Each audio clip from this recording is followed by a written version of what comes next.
everyone, it's Maki here. In the world of the Gundam Seed series, a long war has been ongoing. What kind of conclusion awaits this battle?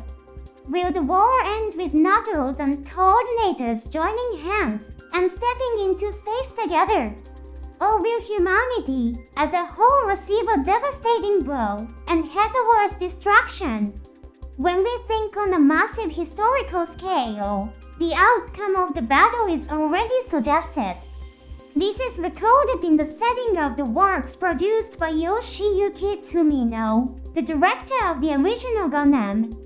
The work in question is Tanei Gundam. Gundam Seals, the history of humanity's continuous conflicts.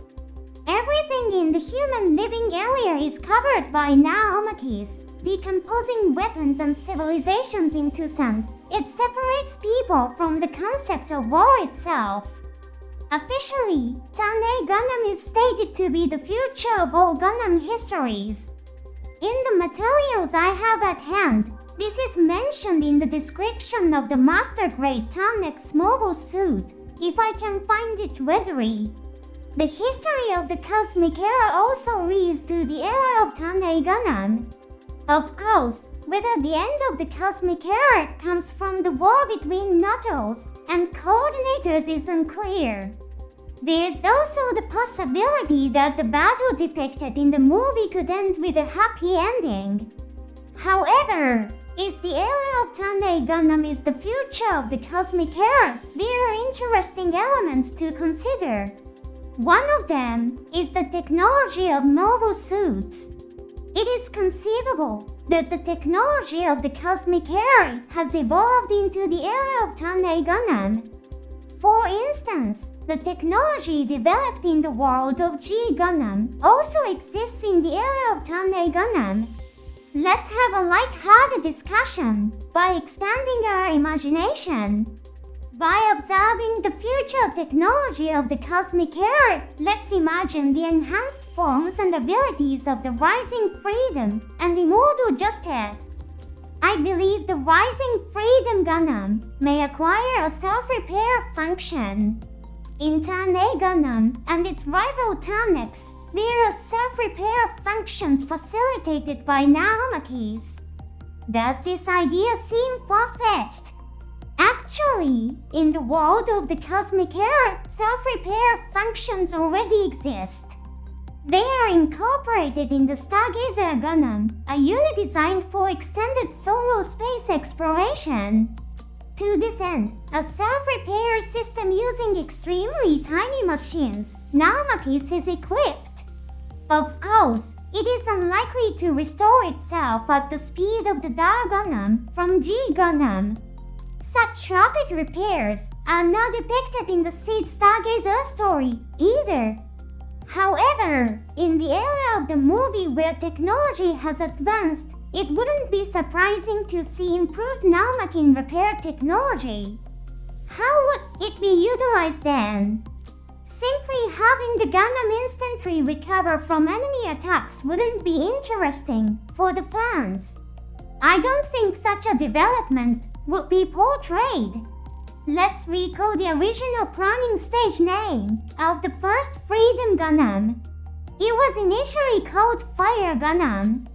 The Seed series also has a mission to revive popular elements from past Gundam works. This is more of a commercial strategy. However, it is also a factor that determined the popularity of the Seed series. Considering the mission of the Seed series and the element of Fire Gundam, let's imagine the new form of Rising Freedom. Of course, the self-repair function will be a part of it. An element not yet used in the Seed series is the organic depiction of beams. Beam weapons are generally depicted as ray-like entities. The Guided Panzer, first practiced in the Forbidden Gundam, introduced the concept of bending beams, but they still maintained a ray-like shape. The organic depiction of beams has already appeared in Seed Freedom, with the Black Knight's Cross beam mantle. A mantle of beam that flows like fabric was introduced. In the world of the Seed series, beam weapons require a great deal of energy. By the era of Seed Destiny, battery technology improved, allowing powerful units like the Gundam types to use many beam weapons, but they still consume a significant amount of energy. The technology to generate beams in a mantle-like shape would be astonishing. I think this could become a symbolic new technology in the movie. With this technology equipped in the Rising Freedom, further evolution could be portrayed. Merely donning a mantle wouldn't be novel enough for the audience.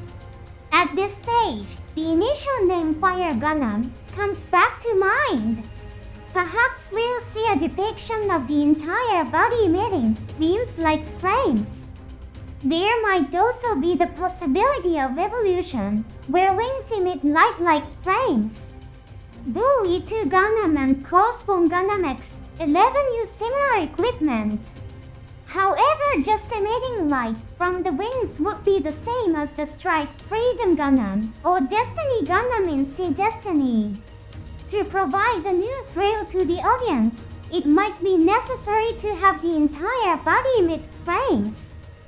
Phantom Gundam or Ghost Gundam might be close in terms of imagery. Let's recall the early concepts of the Gundams in the Seed series. The Seed series often voices settings that were not utilized in the past. As I have mentioned in my program, there is a famous episode where Calamity Gundam was planned to appear 1.5 times larger than other Gundams, but this was rejected due to the development of plastic models. This idea later reappeared in the form of the Destroy Gundam. There was also an initial plan for the Strike Freedom Gundam. Mitsuo Fukuda, the director, envisioned a production where the entire body turns golden when the unit's power is fully unleashed. However, this was not adopted due to concerns that it was too similar to ideas from other works. Can you imagine the Rising Freedom emitting golden flames from its entire body when it unleashes its full power? But if it wraps itself in the flames of beam energy, wouldn't the Rising Freedom itself be damaged? This is where the self-repair function comes into play. It could repair the armor surface as it gets damaged. This is the opposite approach to what the Gundam Fogger 91 does when it fully unleashes its energy, causing the armor surface to peel off for heat dissipation. The concept of resolving damage occurring on the surface of the unit with special technology has already appeared in the Seed series. This was discussed in a program about the Aegis Gundam. However, this is a setting envisioned by the designer when designing the Gundam. It is the opinion of Keiichiro Katagiri, who participated in designing the first 5 types of Gundams. It's unclear if this setting is officially recognized. The Aegis Gundam prototype GATX 301 attacks the enemy by charging with a beam saber generated at the unit's tip. The damage incurred from the collision with the enemy is mitigated by the phase shift armor. A similar attack method is used by the Infinite Justice Gundam with its detachable weapon frame 01. If the Rising Freedom were equipped with a mechanism to generate beams from its entire body and instantly repair the damage, it could be seen as an evolution of the mechanisms used by the Aegis Gundam and Infinite Justice Gundam.